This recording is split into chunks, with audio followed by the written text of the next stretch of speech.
Þá höldum við áfram hérna í föstudagsþættinum og við ætlum að snúa okkur að klassískri músík en strengjasveit Sinfóníuhljómsveitar Norðurlands heldur tónleika í Hofi á sunnudaginn sem ég langaði að forvitnast og þess vegna eru þau komin hingað Lára Sóley Jóhannsdóttir, konsertmeistari hljómsveitarinnar og Þorvaldur Bjarni Þorvaldsson, tónlistarstjóri Menningarfélags Akureyrar, ekki rétt? Já. Velkomin í þáttinn. Tónleikarnir á sunnudaginn, hvað getið sagt mér þá? Já, það sem sagt strengjaleikararnir sem ætla að spila 3 verk, dásamlega serenuðu eftir Tchaikovsky sem alveg rómantík í gegn. My favorite. Já, miklu uppáldið mér líka. Og verk eftir Nino Rota sem mjög skemmtilegt, kvikmynda, tónlista. Já, hann gerði tónlistina fyrir Fellini-myndirnar. Til dæmis var mjög frægur fyrir það og hann gerði fyrir Godfather og hann var mjög stóri í Hollywood. Já.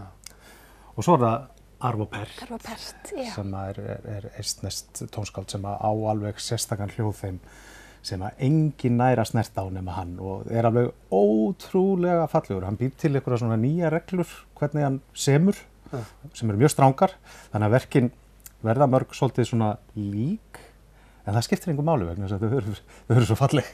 Það hægt að hlusta á þetta endalaust. Já. En það sem er skemmtilegt við þessa tónleika að Hof hefur mörg herbergi og það eru 2 svona tónleikasalir og núna ætlum við að fara í minnisalinn, við ætlum að fara í Hamra sem að mínu mati bara með eitt besta hljómburð í heimi. Já. Og ég get alveg sagt það vegna þess að við höfum tekið upp kvikmyndatónlist þar, einmitt strengi. Já. Og þar höfum við unnið með teymi frá Abbey Road stúdíónu, Beatles-stúdíónu í London og þeir voru svo hrifnir. Þeir voru meira svo hrifnir að þeir buðu okkur að koma til London til þess að sjá hvernig þeir gerir þetta þar, sem var svolítið skemmtilegt, þeir eru svona reifir. Og þeir töluðu að hljómburðurinn þarna væri sambærilegur við Studio One í Abbey Road, sem frægasta svona stúdíó í kringum klassíska tónlist í heimi. Þannig að við erum með æðislega aðstöðu þarna og þegar að symfónían spilar í þessum sal, það alveg einstök upplifun. Við prófum þetta með Guðmundi P. gítarmaestró í fyrra á tónleikum, maður var með 2-faldan gítarkonsert og maður bara einhvern veginn svona dettur inn í tónlistina og þú ert einhvern veginn bara komin inn í þetta. Þegar hljómsveitin nálægt þér hún svona allt í kring og ómur og svo magnaður. Hljómur svo mikill, já, einmitt. Þannig að ég hlakka svo til. Já, þessi verk sem eru að flutta þarna og ég viss að þeir sem lifa og hrærast í þessum bransa þekkja þessi nöfn vel og verkin, en svona hinn almenni borgari, ef við getum sagt sem svo, mun hann kannast við eitthvað af þessu? Já, alveg pottþétt. Sérstaklega Tchaikovsky, hann notaði alls konar. Allir sem allavega grúska eitthvað í tónlist. Þeir þekkja Nino Rota og Tchaikovsky alveg út í gegn, og þetta eru með þeirra frægustu verkum. En á hinn bóginn þá þetta bara mjög aðgengileg tónlist. Við gerum nú ýmislegt görótt hjá Sinfóníuhljómsveit Norðurlands, en núna ætlum við að svona gæla við fegurðina. Já, það væri með það sem ég var svona velta fyrir mig, hvort þetta væri fyrir hvernig þetta væri, hvort þetta væri bara fyrir hinn almenna tónlistar og unnæðanda eða hvort þú þyrftir að vera inn í klassískri músík til þess að hafa gaman að þessu. Bara hreint ekki, þú getur bara dottið inn við hurðina og bara, eins og ég segi, ég stundum svo þakkláttur fyrir starf mitt vegna þess að það svo súrrealískt stundum, vegna þess að þegar til dæmis Sinfóníuhljómsveitin að æfa, þá æft á suðinu í stóra salnum og það alveg lýsing og allt, þetta gert eins og það sé á tónleikum og svoleiðis. Og þá maður inn í segjum bara út í gilinu í Hofi, í hversdagsleikanum bara og dagsbirtu og svoleiðis.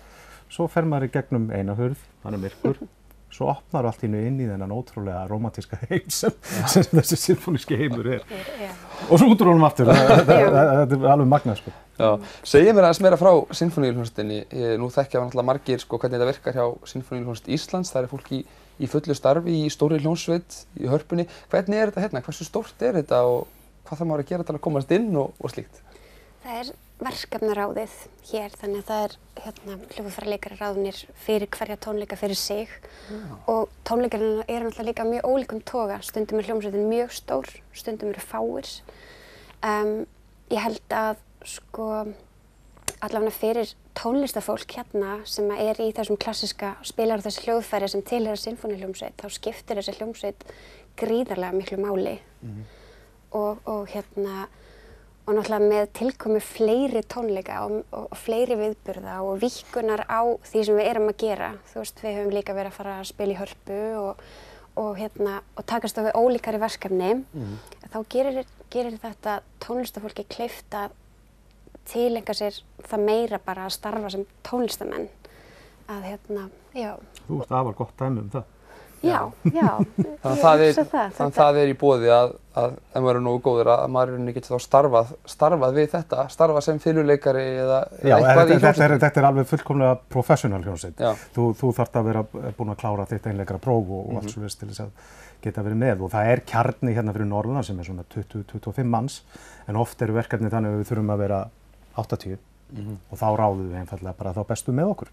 Þá bestu sem eru í bóði Ísland og stundum leitum við út fyrir landssteinana líka þegar við þurfum. En það rekstrarformið á þessu sem mjög spennandi. Þetta mjög nútímaleg hljómsveit. Vegna þess að symfóníuhljómsveit raunverulega getur orðið svolítið mikið bákn. Þetta getur orðið svolítið stórt skip og í stórum skipum er erfitt að beygja. Ef þú sérð eitthvað eyju sem þú vilt frá, getur verið svolítið vesen sko. En við getum alveg sveitt svona í allar áttir sem okkur sýnist eftir tækifærum. Og það einmitt svona ný, hvað ég var að segja, svona rekstrarform hjá okkur að við erum líka bara farin að þjónusta bransan. Þegar þú ert til dæmis rokkhljómsveit eða sagnaskald eða eitthvað svoleiðis og ert að leita að symfónískum hljóm eða strengjum eitthvað svoleiðis, þá leitaru til Sinfónía Nord. Og við erum til dæmis núna að taka þátt í einu svona stærsta symfóníska verkefni sem hefur verið gert hérna á Íslandi að við munum manna hljómsveitina sem að spilar í Lord of the Rings í Eldborg í lok ágúst. Og þar búið að selja upp 3 sýningar og 4. væntanlega að fara í sölu. Og þar 90 manna symfóníuhljómsveit, þar sem allir sem vettlingi geta valdið hér fyrir norðan spila, auk allra annara sem eru hæfir í að spila svona músík. Þetta 3,5 tími. Og kvikmyndinni varpað á stóra tjaldið í Eldborginni og það tal og effektar, en músíkin live.